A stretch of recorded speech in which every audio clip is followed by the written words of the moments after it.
Hello, everyone. Welcome back to the Inside Infinity episode number 80 roundtable. We have a great group ahead of everyone this evening. We have a couple rock stars, and no, I'm not referring to Jason and I, although I'm sure Jason wishes we were talking about him. We have a couple of rock star toy box artists. You know him, you love him, Mr. Pirate, Steven Pirate. How are you doing tonight, my friend? I'm good. Good. Um, I got to sleep last night and it was wonderful. Nice, nice. You mean you got a little bit of a break from toy box building? Is that what you mean by that? Yeah, submitted my Jungle Book toy box Nice. and it gives me a little breathing room. So until the next adventure, which is going to be even bigger than anything else. So, Have you picked it out yet? I'm sure you have. oh yeah, I'm doing a collaboration box with this guy. We're building Pirates of the Caribbean for the Adventureland Frontierland Challenge, even though it's in New Orleans Square. And we're just starting and it's unbelievable. So I can't wait for Awesome. everybody to check it out. Well, that sounds great. I've caught wind how amazing it's going to be, so that's exciting. I do apologize for Jason in advance. He does have this really bad tendency to theme all when he's trying to theme one toy box. So if that ever happens, There's a reason I've got exactly 0 wins under my belt.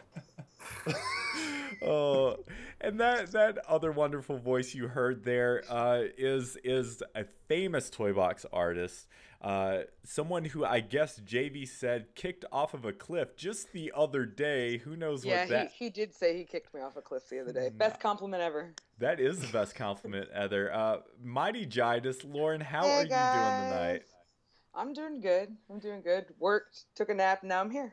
Great. Well, Jay or Pirate was like, "Yeah, we may need to wake her up." So I'm glad you're got a nap. You're well rested. Apologies, we can't see your pretty face. We'll have to get Next that time. next Next time. time. But now you have the cool lightsaber picture that what Pirate you had a little lightsaber action a moment ago too, didn't you? Is this how you're gonna? It's not little, No. uh, it's blue. So Right, right. So you two, yeah, I expect you to stay just like that the entire episode, Pirate. So just so Lauren's not left out.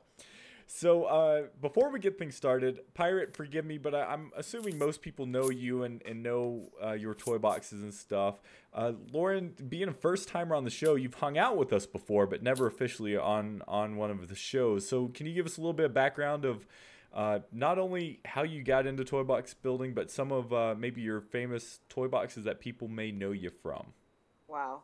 Well, the funny part is I go back so far back in toy boxes that I was building toy boxes before there were challenges Hmm. because I got the game at launch and I finished the playsets and immediately began building things before we understood that they were only going to upload 5 a week. That was before we understood that. I failed the first couple months, and then Thanksgiving Day parade first year, I made Save the Parade, which not many people remember, though I know you guys remember it. Yeah, we talked about on show, and I think even Pirate, you interviewed Lauren for that and talked about it on the show, didn't you, Pirate? I did. Yeah, it's crazy. That was such a long time ago, but yeah, I remember that. Can people still download that toy box? It's in the 1.0 database, but it does not function all the way in Uh, 2.0 like it did in 1.0. that's a bummer because it was pretty amazing. So cool. Well, we're so excited to have both you on tonight's show. I know the chat room's pretty excited. This is actually one of our highest live viewers ever. So I think people have shown up to see the two of you. Just get some icebreakers going. We asked people on the intranets today just for some questions that they may have for the two of you, since you're both so accomplished as far as toy box building goes. So let's start off. So Ty from the chat said that he would like, or excuse me, from Facebook said he'd like to know how you specifically, Lauren, approaches the challenges. Do you have random toy boxes saved, or do you see a challenge and just kind of whip something up? Would also like to hear the same thing for you, Steve, and just hear about kind of both your guys' process on from start to finish on when you decide to take on a challenge and just the entire process. So, Lauren, I'll send it to you first. What are your thoughts? Well, first of all, I never pick a challenge until they do the preview of challenges where they give us 4 to 5 challenges in a row so that I can decide which one I want to pick, because I never do one in a week. I know lots of people do. I can't build one in a week, so I don't even try. Okay. I don't have a lot saved. If you looked at my save history, you would literally see it go from one challenge to the next. You could scroll through all the backup saves. I haven't been building a lot of off challenge stuff. Okay, cool. What about you, Pirate? Do you kind of have a backlog of toy boxes just in case a challenge comes up, or? No, not really. Like Lauren says, they do the monthly preview where you get to know 4 or 5 challenges in advance. Mm-hmm. And what I usually do from there is I have a list of toy boxes, because I always say build the toy box you want to build. Don't build for trying to be in the top 5. That just doesn't make sense. Right. So I have a list of toy boxes already that I want to build. So when they give us the list of challenges for the month, I just take my list of, we'll just say 10 to 15 toy boxes and themes and stuff, and I try to fit one of those toy boxes into one of these challenge categories. And I usually try to pick 2 of the challenges to look at and then narrow it down to 1, usually. Cool. Boondogger Man's chat is saying not the mama challenge is the one you're waiting for. So I did a dinosaurs themed toy box, and that was actually on my list since 1.0. Okay. And the multiplayer challenge is so wide open. That's why I chose that. I was happy to finally be able to do that one. Awesome. What about the process? So once you decide to actually go for a challenge, what's kind of your step-by-step process? And you don't have to give away all the secrets if you don't want, but just how do you approach the challenges? It depends on what I know I want to do and what I don't know I want to do. If I know I want a specific game type, I might start with building in the programming for the game. If I don't know the game type, like for my Brave box, I had no idea what I was doing. I built the land with no idea what was going to go into the land until the last few days. Wow. It just depends on which idea I have a firm grasp on first. Okay. What about you, Pirate? For me, I always pick the theme and try to write the story ahead of time so I know what I actually need to throw into the box. I usually have a lot of brainstorming sessions on the way to work in my car, just trying to think of what I can do. And I usually, when I see the challenges, I try to think of 3 or 4 different ideas, and then whatever my first 2 reactions were, I try to scratch those out just to do something completely different, because most of the people will probably have those first 2 ideas that you came up with. That's a great point. So you're saying the immediate thought or the immediate idea, others might have had the exact same one because it's and you want to make yourself stand out when you do these submissions. So that's why it's also important. First choice. Sorry. That's why it's also important to watch the forums, though, because if somebody has the same idea as you can steer in another direction so that you're not duplicating, because great minds do think alike, and I see it a lot on the forums these days. That's one thing I've always loved about the forums is that the toy box artists are so engaging there, and I mean I'm sure you might hold some things close, but it seems like a very open community that people, even if you're competing in the same challenge with others, people are always helping each other out if they're having questions, and like you said, just communicate what they're doing. Yeah, that's actually the next step I was going to say is, I would go to the forums or go to my circle of toy box artists that I usually talk to. Lauren's in that circle. And I will usually text or message my ideas and bounce it off them to see if that's something that they want, they thought was a good idea as well. Okay. I love when I get block art text from you. Yeah. Block art text? Yeah, he sends me block art texts. That's and I'm awesome. like, oh, that's awesome. That's great. Well, let's. We got a few questions from the chat, and then maybe Jason, you can have a few of your own. Pirate, are you still there? Your audio, at least. Working on it. Cool. Cool. No worries. Just making sure that you're still there and that you can hear us. So Tesla Blitz in the chat is asking if there is a toy box challenge that you have not liked. Lauren, let's go with you first. Wow, that I haven't liked. I mean, there's many toy box challenges that I just didn't participate in for not having a good idea for. There hasn't really been one that I was like, really? Why are we even doing that? No, for the most part, I could see why some people would want to do all of the challenges. Yeah. It either inspires you or it doesn't. That's the only differentiation I've seen. Gotcha. What about you, Pirate? You know, anyone that's not going to let me sleep, which is usually all of them, I just try to deal with it. Those are the ones you don't like, all the challenges. Great. Cool. Let's get another question from the chat. Matt88G is asking, is there any toy box challenge that you've wanted that hasn't come up yet? Yes. All right, Lauren, what's that? I've been wanting a side scroller challenge, specifically to get people to build different themed side scrollers so that one week we have a whole docket of 5 awesome side scrollers to play.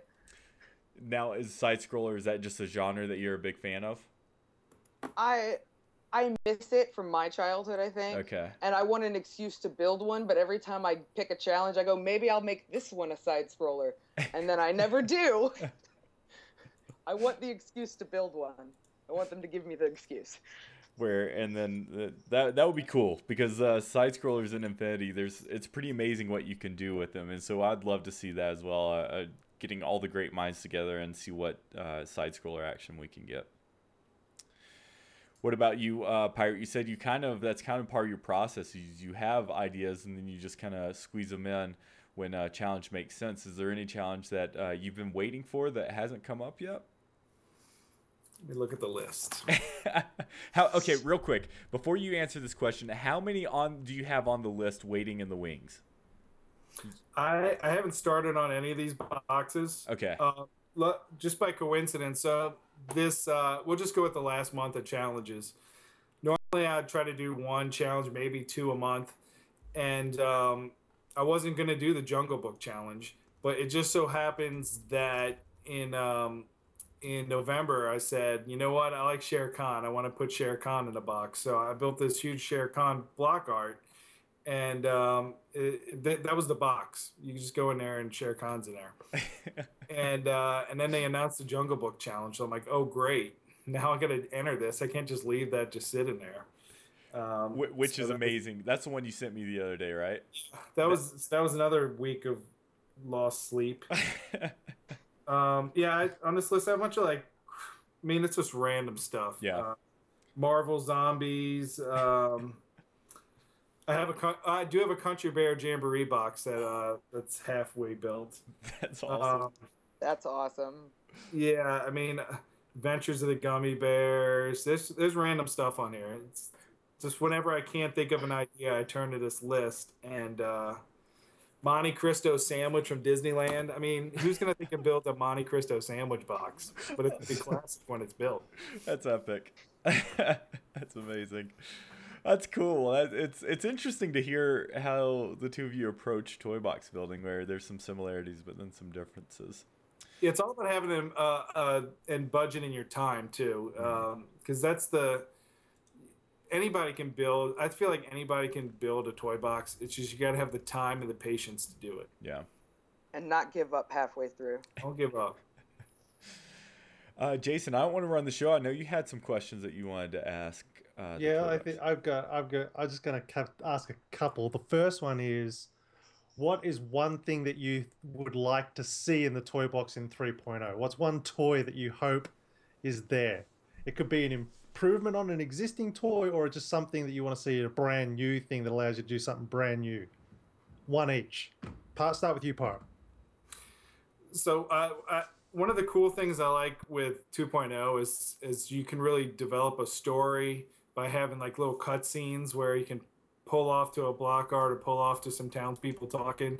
It'd be cool to do a pre-recorded cut scene using townspeople or your own figure that you're playing as, and save it, knowing that it's not going to change or be different when you load your box up. So I think the ability to save a cutscene would be awesome.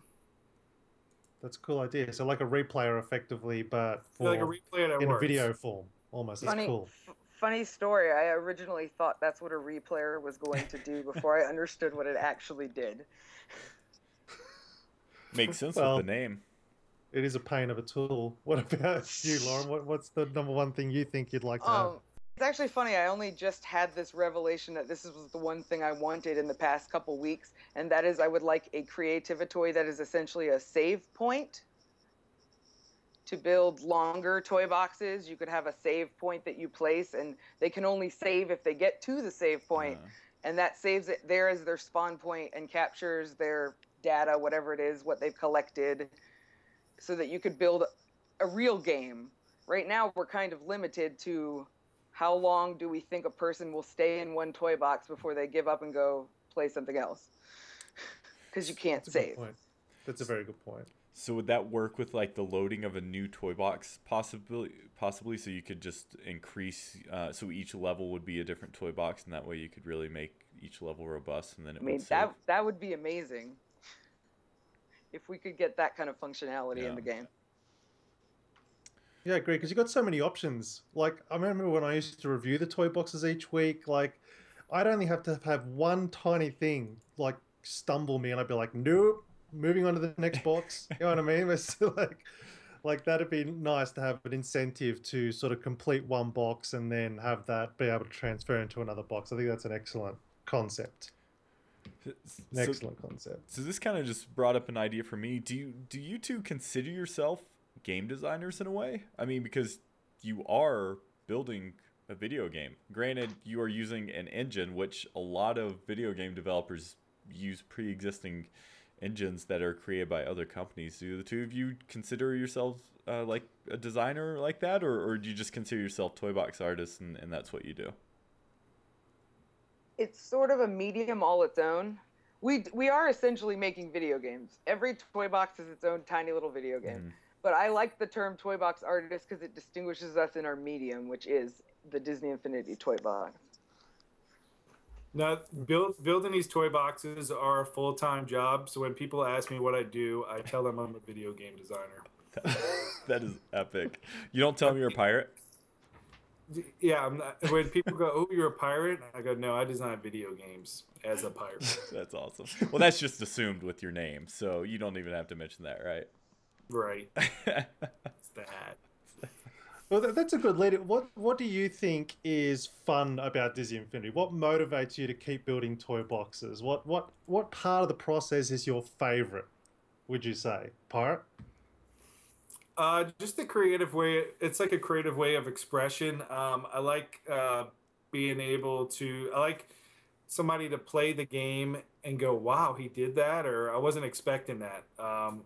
One of the cool things that turned me on to make me want to do this for a living was that just seeing YouTube videos like Kate and Your Gaming playing the toy boxes, and you get to see their reaction, and you get like goosebumps seeing somebody play something that you created and seeing your downloads and your likes. I think that's what motivates me. Exactly. I also enjoy watching other people play them. There's also a nice feeling after you're done and you've uploaded it and you've stepped away from the game for about 5 hours and you come back and you play it through one time and you're like, yes, it's done. They're going to like it. And you feel like you made something and that other people get to experience something that you put all this work into. Yeah, I think I echo it. I've never had a top 5 win, but I think it's the feeling of that that's something you've created that other people can enjoy. I think is quite cool. But what what's your favorite part of it? Is it the, like for me, without a shadow of a doubt, I love the logic side of it. I love setting up the systems. That's where I get the most reward, and I tend to crumble when it comes to theming, or not crumble, but just think, oh, now I've got to theme the thing. But what part of the actual process is your favorite? Is it the design, the creativity, the actual theming part? What part is the your favorite? We'll start with you, Lauren. I have to say that theming is actually my favorite part.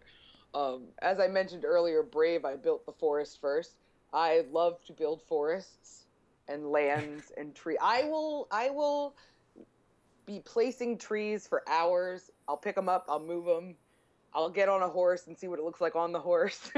I love to theme. The creativity toys came to me later after I started to realize what they could do, and I enjoy them, but they're the headache. They're the, oh man, how do I get this to work the way it's supposed to? And then sometimes it doesn't, and you have to find a workaround. So I do that, but I don't enjoy it like I enjoy planting trees. So I have a question for you on that, because I love the finished product of tree planting, as you so eloquently put it, but I hate the process itself. I feel like it's really cumbersome, and I feel like it could be implemented a lot better when you are filling out foliage on a grand scale. Do you agree, or do you think the way it's implemented now is pretty on the money? The collisions are a pain, and theming is tedious, unfortunately, especially if you plan on going between different themes as opposed to having the same tree over and over again. Mm-hmm. If you're going in between, it takes a long time. If you want to mix themes to select each tree, switch it, stay away from the theme all button. Yeah. And the collisions on some of them are a pain. They took away my glitch from 1.0 where I could get rid of the collision and just stick them wherever. They took that away from me. So now I'm forced to not be able to make the forest as tightly knit as you might want, because they have to be a certain space apart. So sometimes it does become tedious. Yeah. When I did the co-op box with Finn Warrior, he was like, I'm not doing the trees. You have to do the trees. I said, So okay. he was the Jason Haynes of that box then. he built the landscape. He was going to bed and he was like, you finished the forest. And I was like, I got you. I love forests. That's great. Another thought, and this is just kind of random, but I love how you just said that you build a forest, and then you look at it, and then you even jump on a horse to look at it to see what it looks like from that perspective. You're totally set building when it comes to filling that out, and that's just something that really intrigues me. It's cool because it seems like there's so many disciplines that comes into the creation of a toy box. I dig it. It's important to look at it from different views, because if you build from spark mode for a long time, you will get to the ground and realize how big the space is or how small the space is, because you weren't looking at it from the right angle. Well, what do you think? Romulus in the chat is saying that Eve, as far as a builder goes, is kind of pointless because you can't lock down a specific style. Do you agree with that? Because that's a complaint I actually also have. I also have the same complaint. Like to put like a filter on there, right? Like forest filter or pirate. She doesn't place themable trees. You can't even theme them after she places them. Yeah. No, this is how you fix the forest builder. You create a tool, a paintbrush tool, that allows you to set a condition. So I want this tree, this tree, this tree, this tree. And then as you're placing, it just randomly picks out of that allotment that you've set, so that you can set a series of a different theme and then just paint or even draw out an area. I just want to fill this space with these 4 different types of trees, and then tweak from there. I think that's the best way that they could possibly do that. Patent my idea. Of course. I just posted in the chat, if it's broke, it's my fault. And if it's a good idea, Jason already thought of it. Those are 2 constants. Standard issue. So what about you two? Do you have anything that you'd like to talk about, just without any sort of direction? We have some more questions, but I do want to open it up and give the 2 of you an opportunity to discuss anything that you'd like to as well. You got anything, Pirate?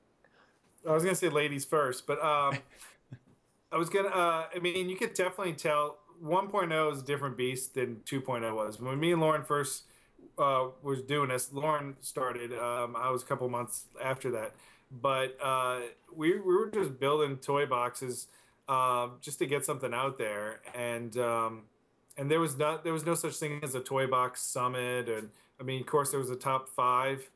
But it seems like because there's a toy box summit now, people have a goal and something to drive them to build more and more toy boxes. The community is a very different level of active at this time in 2.0 than they were in 1.0 because of the summit. What do you mean by that? Because of the experience that artists had in the summit, or the fact that there was such a thing called a summit, and so it potentially gives budding toy box artists something to work towards. Is that? Yes. Okay. It's like a light at the end of the tunnel, because toy box building can sometimes be a frustrating experience with the glitch situation that we sometimes encounter. Mm-hmm. So in 1.0, you saw artists who would build for a while and then they all started to fade away. Nobody's fading away this time because they're all like, no, yeah, I would like to be noticed, and I would like a chance to go to Summit, because they showed us that they want to reward the active members of the community. They've fostered that idea. Speaking of the summit, what did you guys think of it? That was a surprise to both of you, I assume. I had the pleasure of meeting both of you there and having a good time with you there. What were your thoughts on the summit, just overall? Is it because I remember those late nights, that one sleepless night where people are staying up forever and feeding off of energy drinks. I don't remember how much Red Bull I drank that night. It was a lot. I knew from the start that Lauren was going to be my main competition for the Toy Box Summit Challenge. There was an interview that I did with Allison for Toy Box TV that it was edited, so you don't get to see it. But she was asking me, so who do you think's your biggest competition? I was like, Mightygitis. Don't tell her though. But yeah, the summit was a great time, and we haven't heard much about what the next one's going to be, but I look forward to more news, and hopefully me and Lauren will be there. It's a mystery wrapped in an enigma, just like last time. Yeah. Go ahead. Last time the news came that they were going to do it, and then like within days they were already sending out invitations, and it just happened like that very fast. Have you caught wind one way or another if we're for sure getting a summit this year? I mean, I think Jason and I are making the assumption there's going to be another one, but have you heard one way or another? No, not with any certainty. Yeah, JV around December in one of the Toy Box TV episodes said to make sure you get your submissions in so you can be considered. Okay. For the this year's Toy Box Summit. But that's we've seen a couple references where they talk about next summit, but never anything concrete. But I believe it's happening. I think it's happening. JV also said Tron was coming as actual figures. So I knew that was coming also.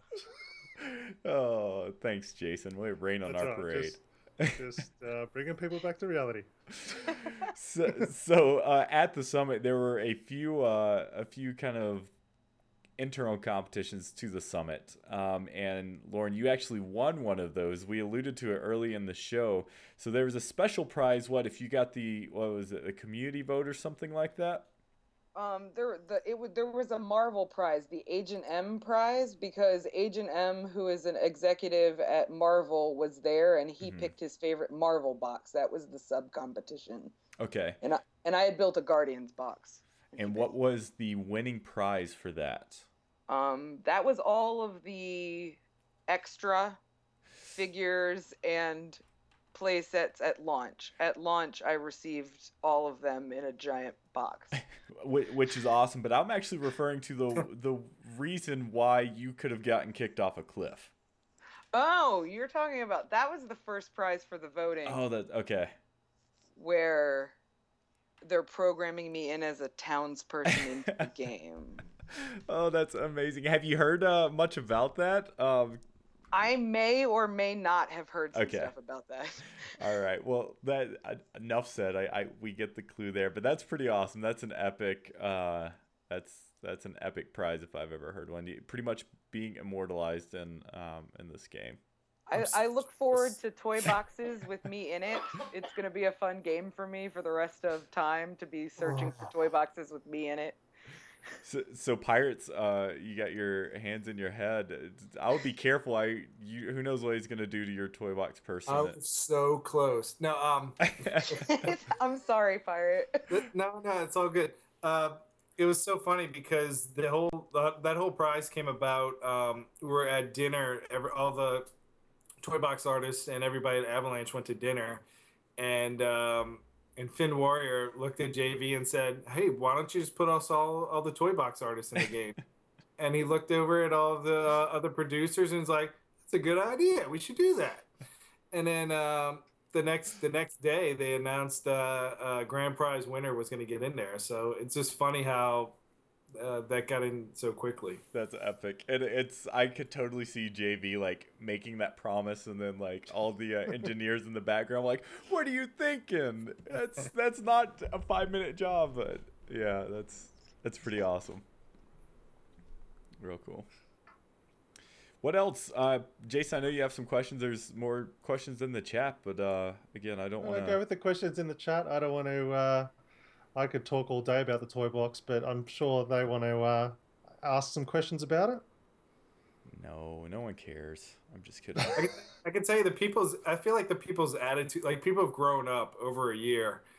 People's attitudes about not getting featured have gotten a lot better.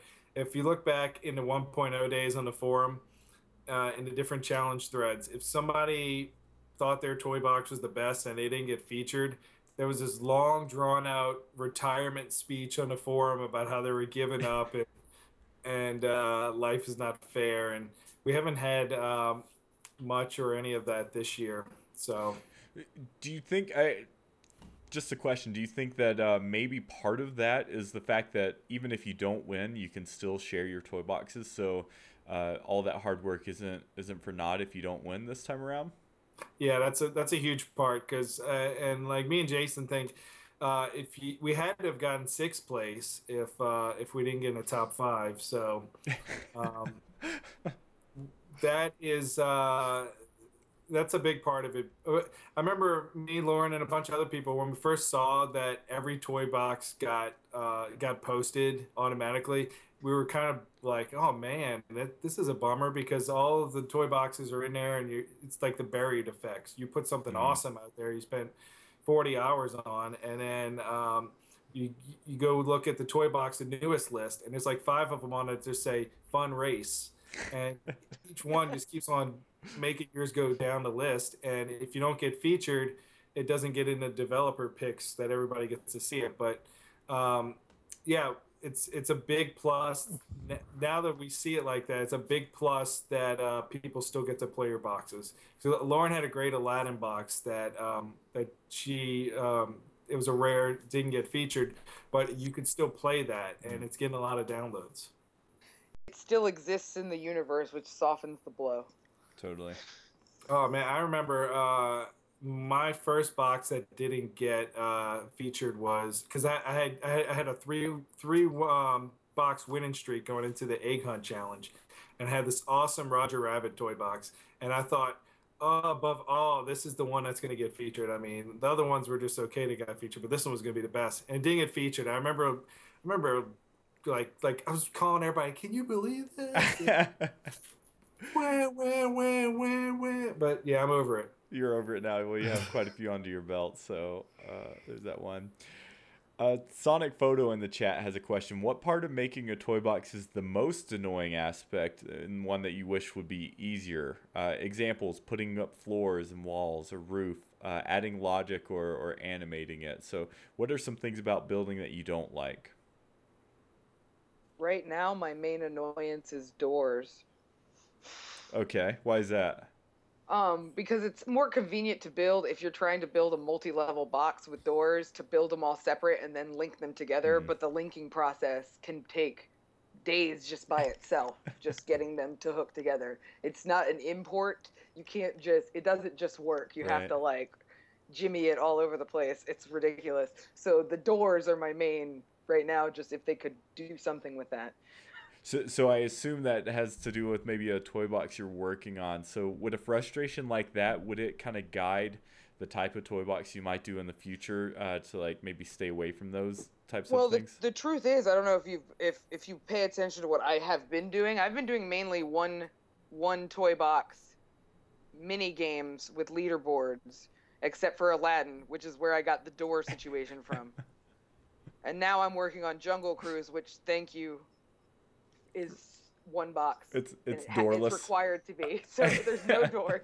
That's funny. But I'm working on a Tangled one, a long term. Once we found out we could bring the interior items into a regular box, I started intensely wanting to build the interior of Rapunzel's tower, actually the way it should be. And so I'm building a Rapunzel box, and it's gonna have doors, and I'm dreading it. That's funny. Well, I mean, I remember wasn't that one of your first wins too? Was the Tangled toy box? It was amazing.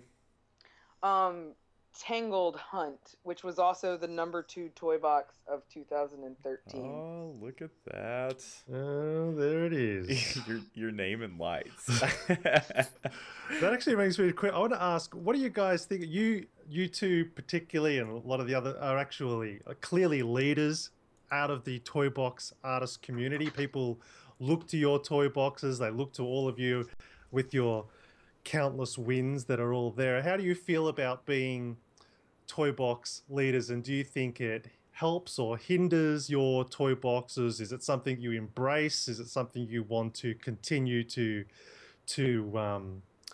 help others in that situation? What do you feel about being clearly the celebrities of the toy box world? Celebrity is putting it strongly. No, you're a celebrity. But I really like helping people with the toy box, because I remember how hard it was in the beginning when there was very few of us trying to even get stuff to work in 1.0, and Disney Infinity Fans forum was a great resource. And so anyone, if you're coming to the forum, if you send me a private message, I'm going to answer you to the best of my ability how to do it. If you've seen me do something in a toy box and you just want to know how, I'll be glad to tell you, because it's like crowdsourcing almost. It's we create techniques and then we give them to everybody else. Like, this is how I did it so that you can do it, so that now all of us are using it. Just like the Daddy Twins did with the fabulous interior glitch and getting that word out, because it's a very community-driven game. And I'm honored to be as big a part of it as I've been able to become, because it's a great community full of great people. Awesome. Yeah, I agree with Lauren. I like that people come to me and ask questions, and I'm not going to know all the answers, but I at least have enough Disney Infinity friends that might know the answers. And yeah, as far as leaders, we just want the game to grow, because we enjoy playing it. So that's another reason why we want to put a lot of content and toy boxes out there, so that people see what this game is and more people could get into it. It can be a big success, and we could see a Disney Infinity 8.0 and so on.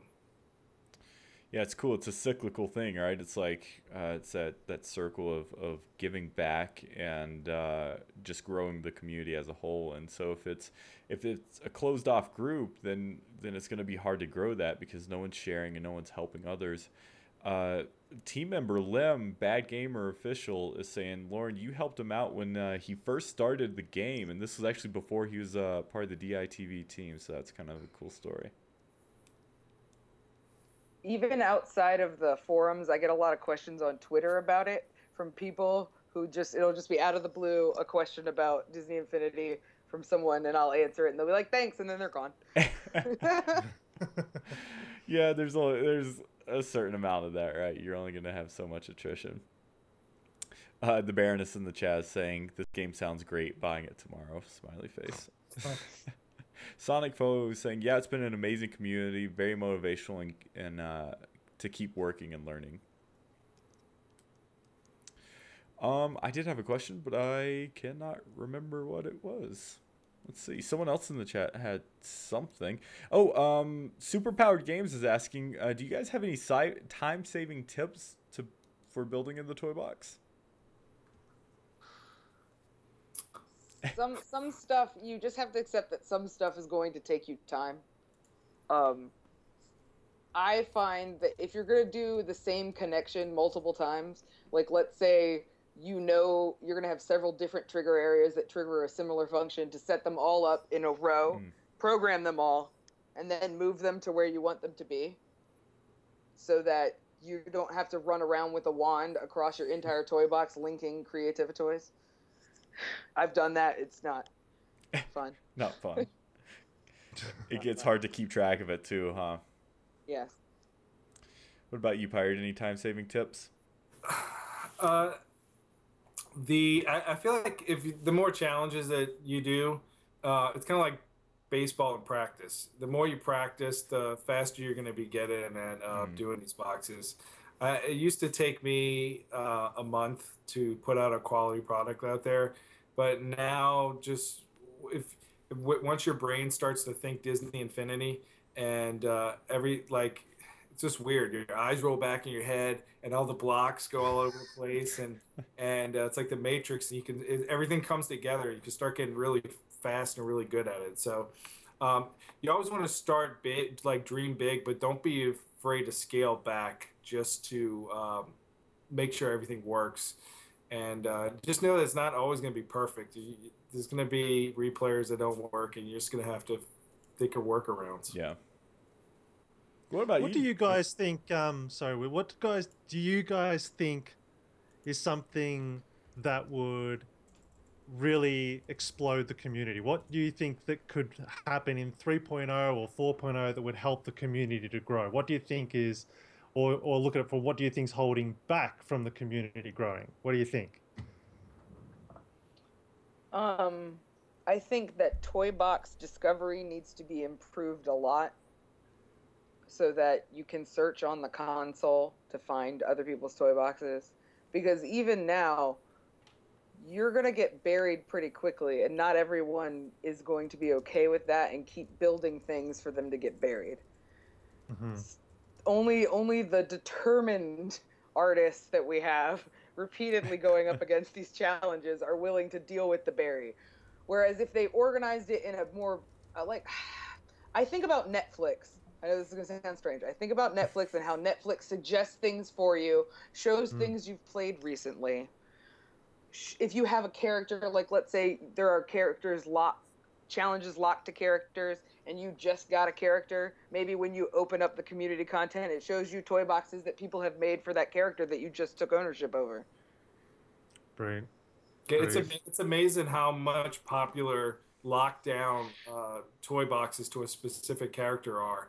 I would Surprisingly. have thought the exact opposite, but Lauren's Brave box that was locked down to Merida is one of her more popular ones. Wow. And my Spider-Man one that's locked down to Spider-Man is popular. It's just weird, because I thought the more characters you have that people can play with, they would it would be more downloads, but people like character specific challenges. And I think that's part of it is because of the discovery. Because I realized now, after I saw how many downloads the Brave Box was getting, that if you go and search for individual characters, there's about one page for each individual character, because nobody is really locking down their boxes. Wow. So if you've just bought your child Merida, and she wants to play something Merida, and you go in there and you search for Merida, there's only about 7 or 8. Interesting. And so it gets found faster. So if we boil that down, you're basically saying you think, and I tend to agree, that if it was more in your face about how much your toy box is being played and downloaded, you think that would be an excellent motivator for people to spend more time in the toy box, because they feel like their effort is being at least appreciated by players. And if it's easier to find toy boxes that aren't necessarily top 5, and you see that other people's levels are being played despite not being in top 5, you're going to be more inclined to build something yourself, because you're seeing that you don't no longer, don't get me wrong, the top 5 has served us well for a while, but I would love to build some stuff and have it actually get seen and played that was not for a challenge. I'm ready for that. That's interesting. There's other motivators out there other than just winning. Yes. Cool. Well, I think we're about ready to wrap things up as far as time concerns. Jason, do you have any last minute questions you want to ask, and then I'll hand it over to Pirate and Lauren. No, no, I'm good. Okay. So, Pirate and Lauren, do you have any parting thoughts or wisdom that you'd like to share with everyone before we call it a night? This won't be the last time we have the two of you on Mightygitis. This has been a long time coming, so we're gonna. And actually, the two of you were requested by popular demand, so that's why you're the first. Well, Pirate, you've been on a lot, but that's why Lauren we got you on as a toy box artist first. So, any last things that you'd like to say before we end things for the evening? I would say that if you want to be a toy box artist, if you want to build toy boxes, just don't give up. Keep trying, keep exploring what you can do. Play the ones that are becoming top 5 winners, even the ones that are not, that are you're just seeing in the community. Play everyone's and learn and grow, and just don't give up, because you'll get there if you keep trying. Practice makes perfect. Awesome. Yeah, I was gonna say, use this Disney Infinity community is awesome. Use it to your advantage. The Disney Infinity fans forum, I just did counts the other day. 87% of the featured toy boxes are from members of that forum, which is ridiculous. So obviously, that's step one, is to sign up at the forums and start sharing ideas and learning. But also, yeah, if you want any advice, or you want to bounce something off me and Lauren, you can find us on Twitter as well. I always welcome Disney Infinity tweets. It's true. And your Twitter. I want to also say, just because I brought up the forums, is there's an awesome challenge and contest that they're sponsoring, and you can win a Guardians of the Galaxy signed by Studio Gobo, who made them. Made the Guardians of the Galaxy. You can get a playset and a Ronin signed Awesome. by those developers, and all you have to really do is to make a 1.0 character specific toy box. So not neglecting the 30 characters we already bought from the first one, and download it with a specific box, and you could be entered in that. Awesome. Definitely check that out. I like that. It's a 1.0 challenge. Yeah, because I mean, people want to dust off their Toy Story characters and Rapunzel and any other characters that are just sitting on the shelf. I was doing some live streaming the other day, and someone in the chat was requesting Jack Sparrow, and I thought that the most random choice, because it was not only a 1.0 character, but it was an included with the starter pack 1.0 character. So people still like the 1.0 character, that's for sure. I still play with Sully all the time. Really? Mm-hmm. While we're there, okay, so let's your favorite 1.0 character and your favorite 2.0 to put you on the spot. Wow. Favorite 1.0 is Sully. I have a soft spot for him. My favorite 2.0 is Maleficent. Nice. Yay. Jason, that's what the only character you play as now. She's my building figure. I don't build with anyone else. Falcon is close because he's super fast, but Maleficent is the character I build with 90% of the time. It's hard not to build with a flying character. The flying characters are easier to get around with.